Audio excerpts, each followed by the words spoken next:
With major movements among the workforce like the Great Resignation and now the little understood but greatly feared notion of quiet quitting, it's never been more important to ensure you're retaining your best talent and keeping them engaged. My guest today started his company with the goal of making it a great place to work. Luckily, Wayne Stanley's title-centric marketing agency, Bo Digital, has done just that, landing at number 12 among Indiana's best places to work this year. Wayne joins me today to talk about how you can identify your top talent and build a culture that not only retains but engages them. I'm Lindsay Gordon, and this is Title Talks.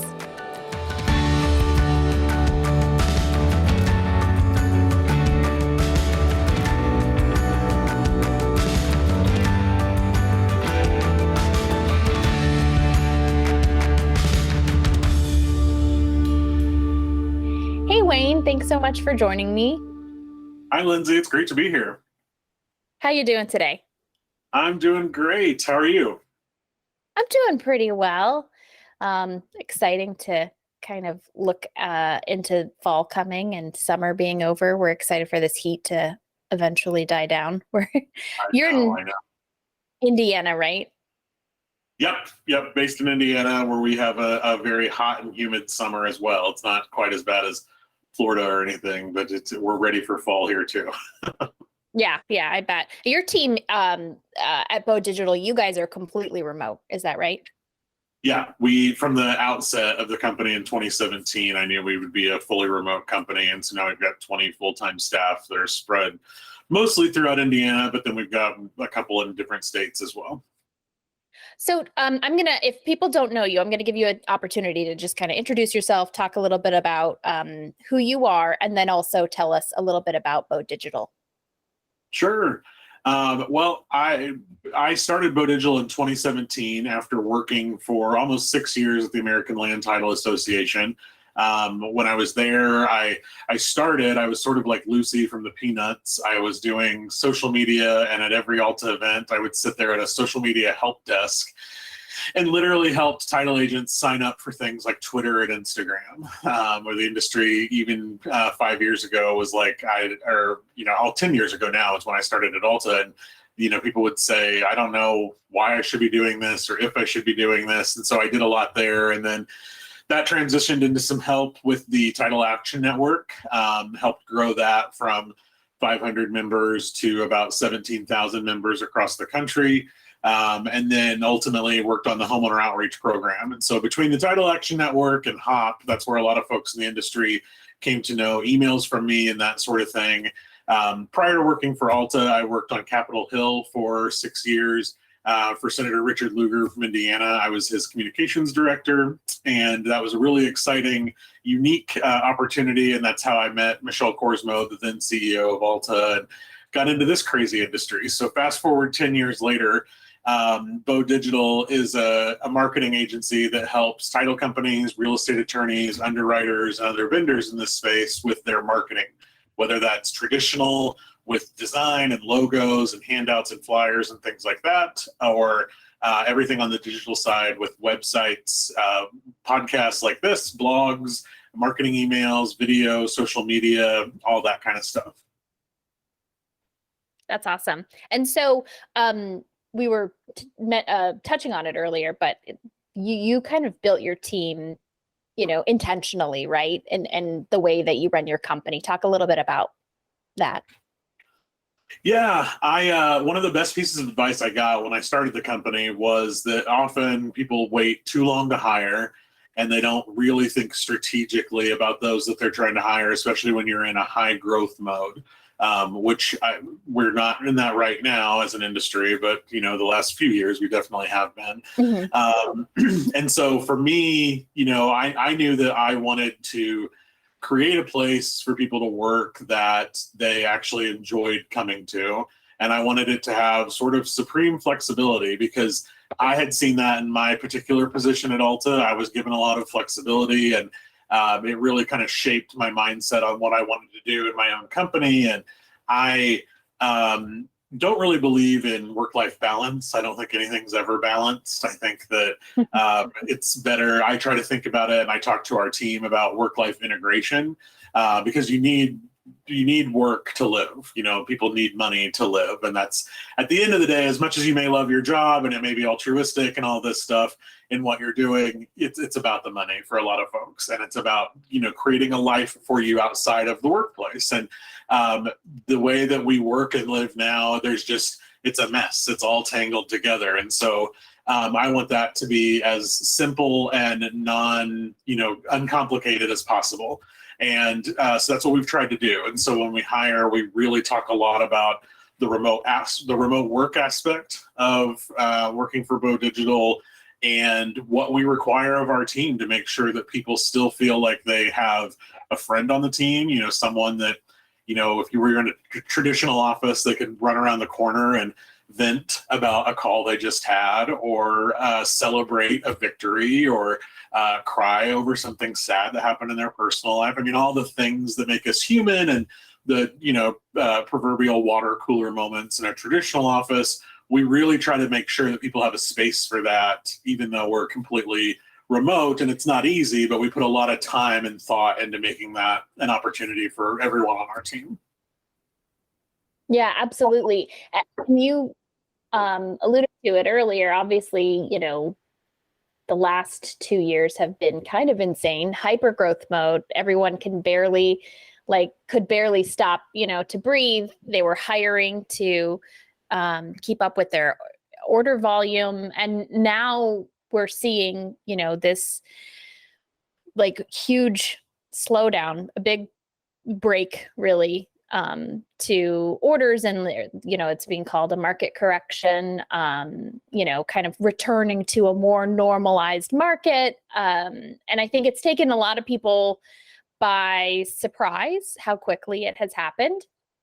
But, you know, if you're thinking about your team, you're thinking about your people, we had this conversation over the webinar we had about retaining and repurposing talent. You know, it is important, you know, whether you're obviously looking at your business and whether or not you can, you know, keep staff on, and if you have to let them go, you know, when you're looking at your pool of talent, like, how do you identify the individuals that you really need to be keeping around? Because this isn't going to last forever, right? That's everybody's plan, is that this isn't a long-term thing. I think that as people are making these decisions, they've got to think about the long term. You know, I think a big piece that people need to remember is that there are people in your company that have never experienced a downturn. Everybody says this is part of it. We go through these waves.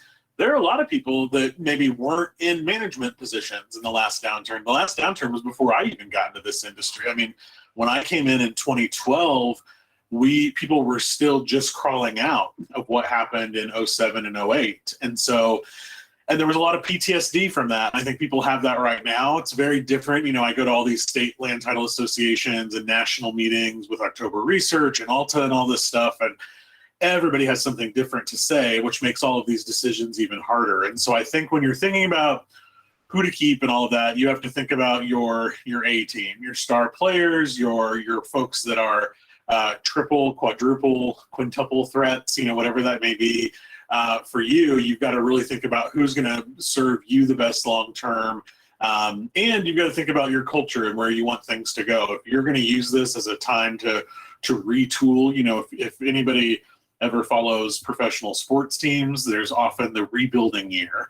And I think that's what a lot of people are looking at this as, that it's a good time to, you know, they really inflated staff over the last few years, and they made some hiring decisions that they probably wouldn't have made in a normal market. And so they're trying to correct course on some of that. And so I think that you really need to think about long term, as you know that you're going to add more technology. Remote work isn't going anywhere.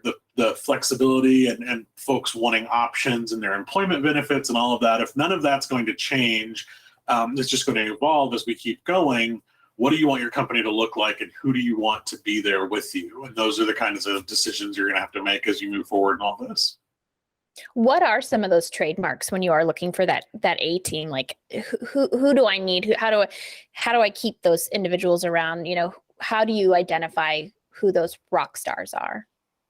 That's a great question, because I think a lot of people think of Rockstar with senior level management, or, for a lot of title agents that are small to mid-size, that might be the closer that has the biggest book of business, that kind of thing. Everybody operates a little differently on how the closers and the escrow officers and that sort of thing work. But I don't think it's that necessary. I don't think you can tie it to that, because I have heard, and I continue to hear all the time, that a closer or a certain escrow officer may have a ton of business that will follow them wherever they go, and so we've got to keep them happy. And that may be the case, but they may be a nightmare to work with. And if they're not willing to help with everything else, right now we're kind of in an all hands on deck state. And if you've got folks that aren't willing to be on deck, that aren't willing to be all hands, then that's an issue for you. So that's one thing I look at: who's willing to help with all of the things that aren't in their actual job description. And then aside from that, you've got to look at, like I joked about just a second ago with triple and quadruple threats, you've got to find the people that have the most variety of talent on your bench. And this goes back to the need to cross-train and all of that on your teams, that especially in the last 2.5 years, we have not done a good job of that. We have said, this is your job. We need you to sit at this desk for 8 to 10 to 12 to 14 hours a day and just handle the workload. So we haven't done a good job of that, but we need to think about who has, even if they don't have the skills or the training right now, who has the ability to really be a multifaceted team player for us moving forward.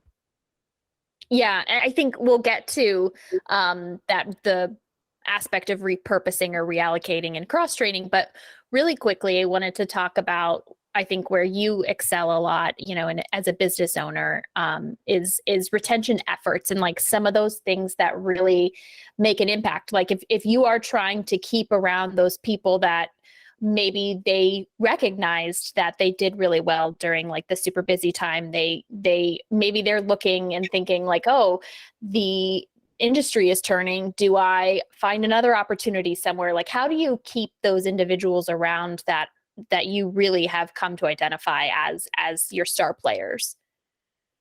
That's a great question, because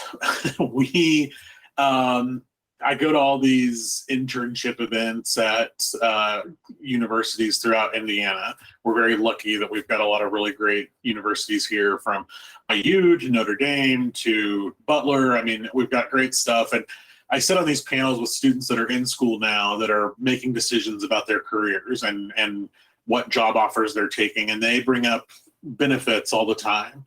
And what they want are not traditional benefits. They are not worried necessarily about your healthcare package and your 401k plan and your vacation time.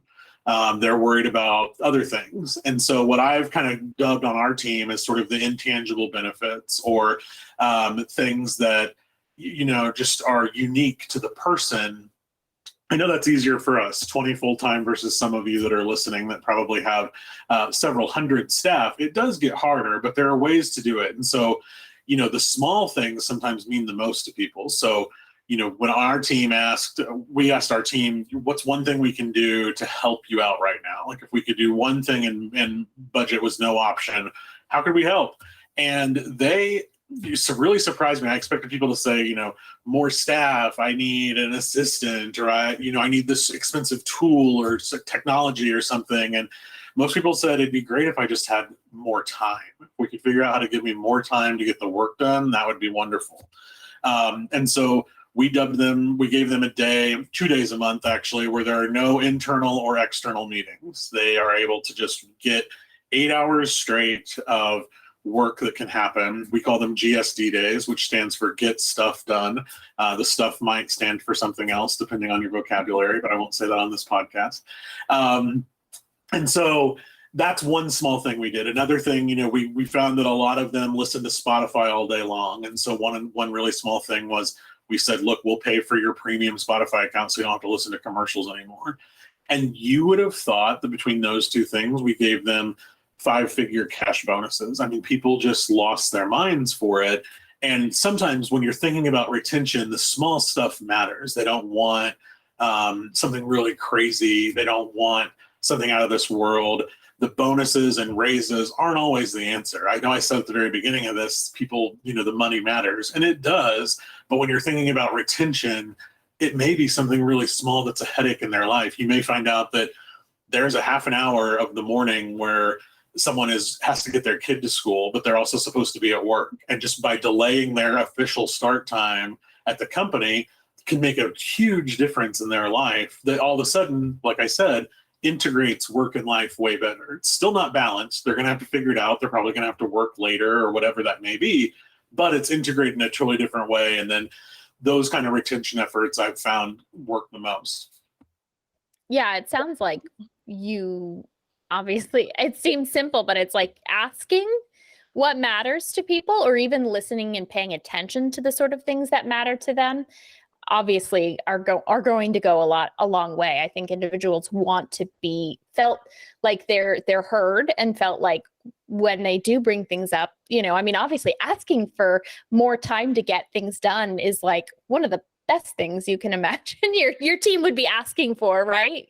Right, exactly. And I think the listening is hard for a lot of organizations, and a lot of organizations think they're listening, but they're really not. And a good example of this is every time in our weekly staff meeting, a different person hosts it each week, and they can ask whatever question they want of the team. And it's turned into this thing that everybody loves. And I always try to take notes. And so this week's, for example, was what's your favorite thing on your bucket list. And I took notes so that I could remember that if someone involves travel on their bucket list, that maybe the next time I'm considering a bonus, I can specifically give them something for an Airbnb or for an Uber or for a flight or whatever that may be. Earlier this year, we did the question was, the band you would most like to see in concert. And I watched for it. I watched for it in their cities to see, if there's somebody playing that they really wanted to see, maybe that's a way that we can reward them, and we don't have to think about bonuses, or that's part of their compensation. Again, that integration into their life, where a lot of times what I've found with the bonuses and raises is that goes to the things it has to. If you get a bonus, you're going to pay down your credit card debt, your student loan debt, your mortgage, whatever it may be. You're going to pay ahead on something. You're going to finally fix the car or the refrigerator. It's all the stuff that weighs you down in life, which isn't going to help you better perform or want to stay at your job or anything like that. And so when you're thinking about the way of still spending the same amount of money that you would with these other benefits, but thinking about it differently and being able to sort of empower them to live their best life outside of the office, they're going to bring that inside the office. We know you love Title Talks, and did you know that PropLogix produces another show for real estate professionals like you? It's called 4 Stories, and it's a weekly show where we share the 4 biggest stories in real estate that help professionals and lay people alike keep a pulse on what's going on in the industry. If you're interested, listen in by visiting proplogix.com/4-stories or searching for 4 Stories by PropLogix wherever you listen to your podcasts. PropLogix brings you this podcast because we truly want to help. By providing products and services that allow you more time to work on your business rather than just in it. Whether it's title searches, commercial searches, HOA research, and a whole lot more, we take away repetitive and time-consuming work so you can focus on growing your title company. PropLogix. Take some of those closing to-dos off your list and put them on ours.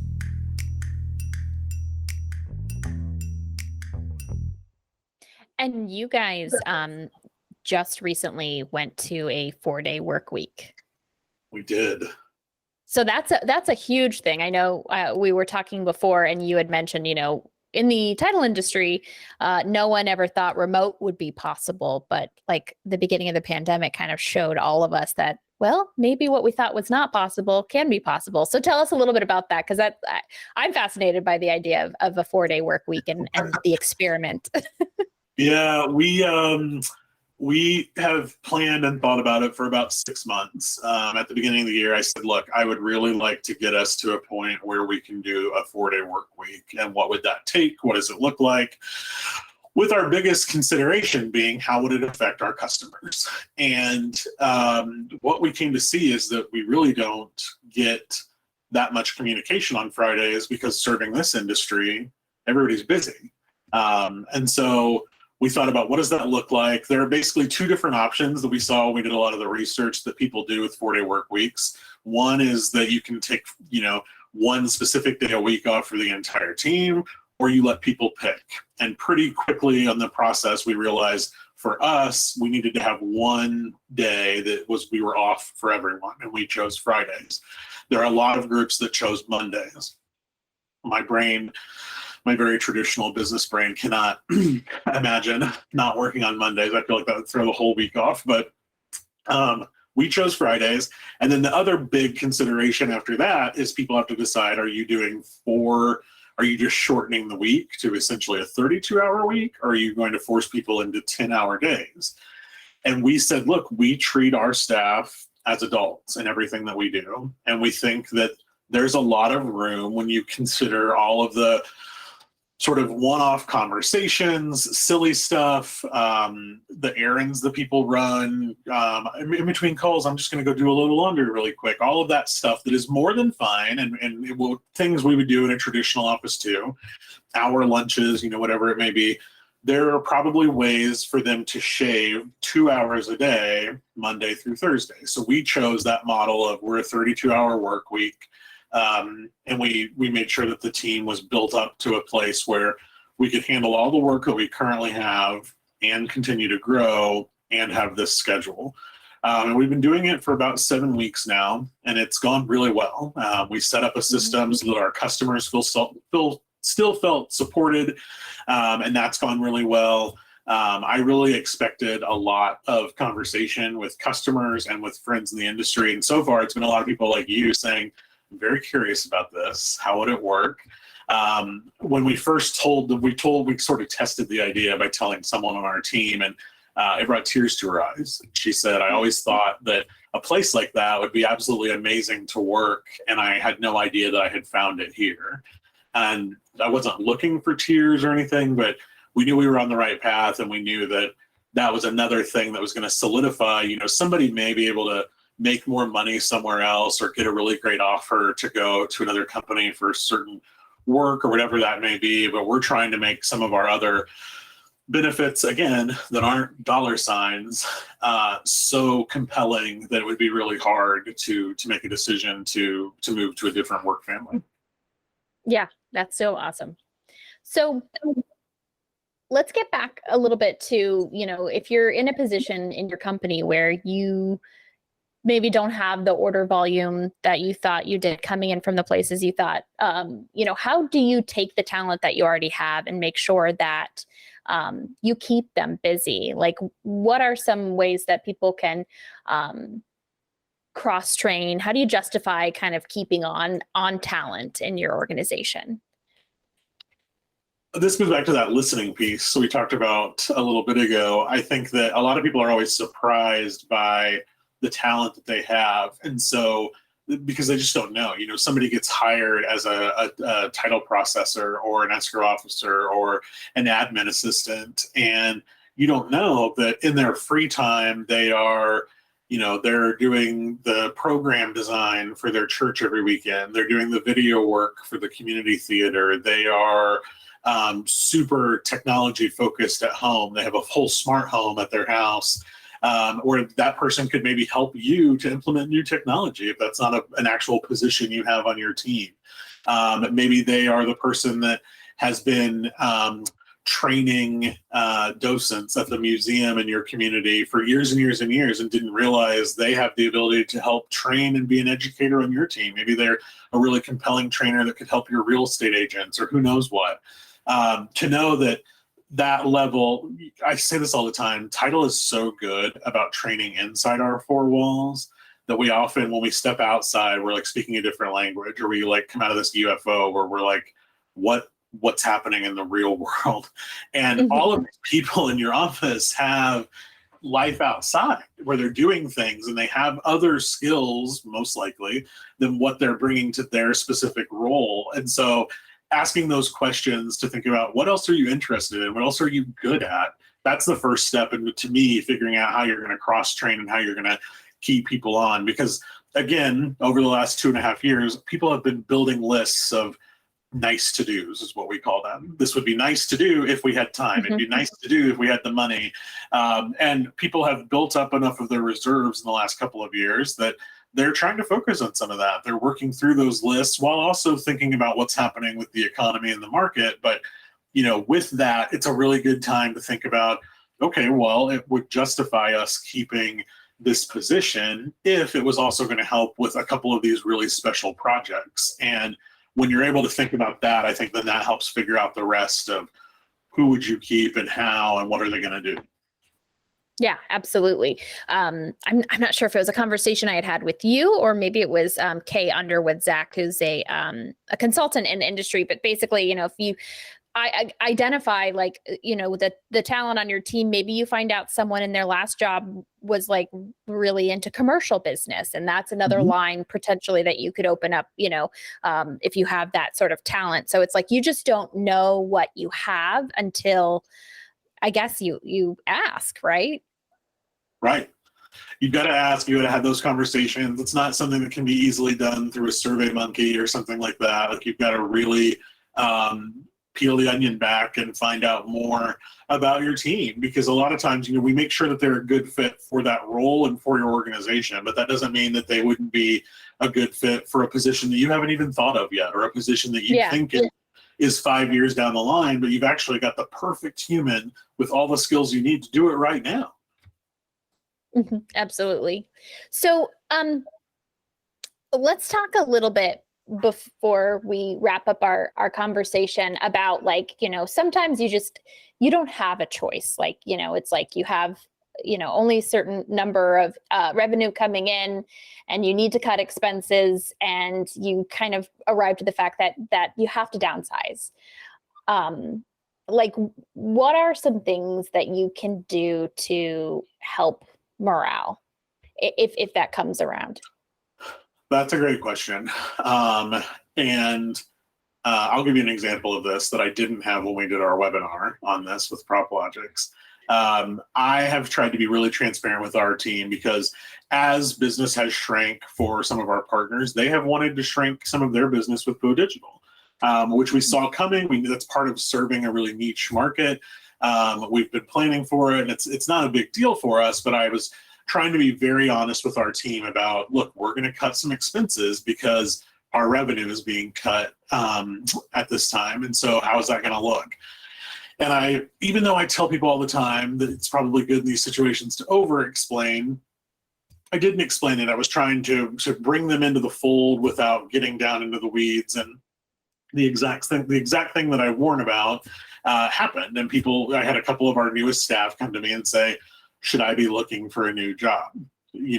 Based on your conversation today, is that what this means? We were the last ones in, or are we the first ones out?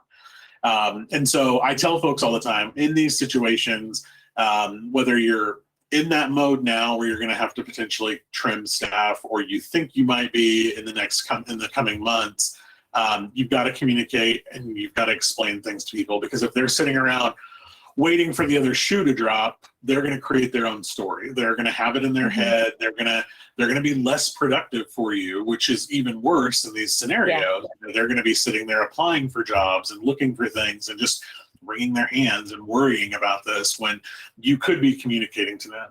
And then, I think if you are in a situation where you're trimming staff, you've got to be upfront and honest with your team about, why should they expect more? What is this really doing?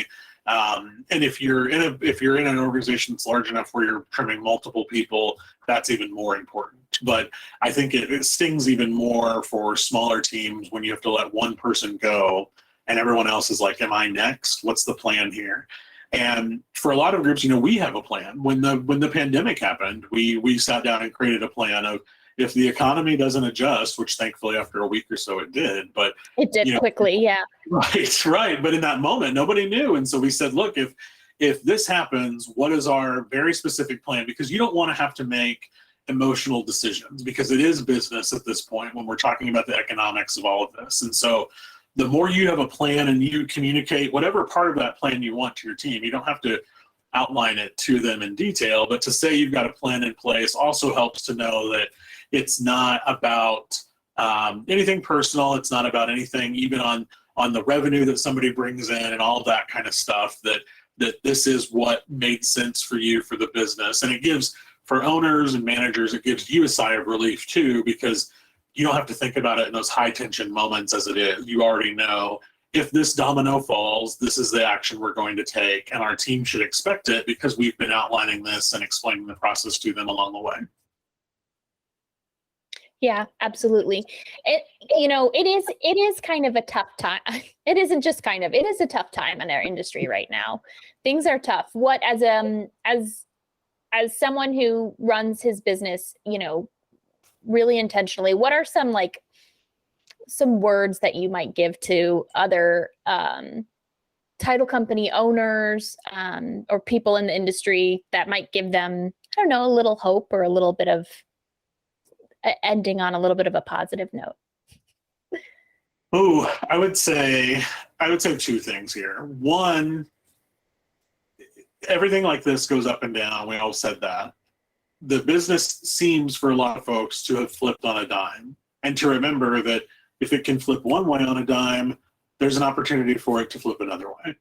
And that a lot of people have to go back to the basics during this time. And so, putting my marketing hat on, my words of wisdom would be remind people about every little thing that you can help them with. Most people, even if you're just a residential shop, you're only focused on residential real estate. If there are things within that really specifically that you can do, any revenue generating, thing that you offer to customers, yes, you would prefer to have an order. You would prefer to have the refis and all of that. I understand. But anything that's revenue generating, be leaning on that and talking to your customers about how you're a partner. You want to be there for them through the good times, the bad times, whatever that is. So definitely remember that. And then also to use all the resources available to you. There are tons of vendors in the industry like PropLogix that have all kinds of podcasts and webinars and ebooks and stuff that are for your benefit. A lot of the underwriters have this stuff. Use this time to elevate your team and not let, some of these darker conversations cloud all of the good that's going on, because it turned quickly. And I think that's why this stings so much for people. But, we had 2.5 really, really amazing years. And even, what I hear from all of our customers right now is, well, we're seeing 2019 numbers. We have short memories in the United States, Yes. But 2019 numbers were pretty awesome. So, it's just it's a chapter in our books at the moment and not, the full story. And so I think that's what people have to remember, and to do their best to lift their heads out of it as often as they can. Because if you sit there in it, you're gonna lose your mind. So those are my couple pieces of wisdom for folks. I hope that's helpful. Absolutely. Thank you so much, Wayne. That's really insightful. And I really appreciate you taking the time to join me again for this podcast. If you're interested in seeing that webinar that we did earlier this summer, the link will be in the show notes. And also information about how you can get in touch with Wayne and his team at Bow Digital will be there as well. Thank you again so much, Wayne. Thanks, Lindsay. And thanks to the whole PropLogix team. We appreciate you guys. To learn more about Wayne and his team at Bow Digital, check out our show notes. This is our last episode of Title Talks for a while, but you can still catch us on our blog at proplogix.com or listen to our weekly news podcast, 4 Stories. You can find that wherever you listen to this podcast. From all of us at PropLogix, thank you so much for listening, and happy closings.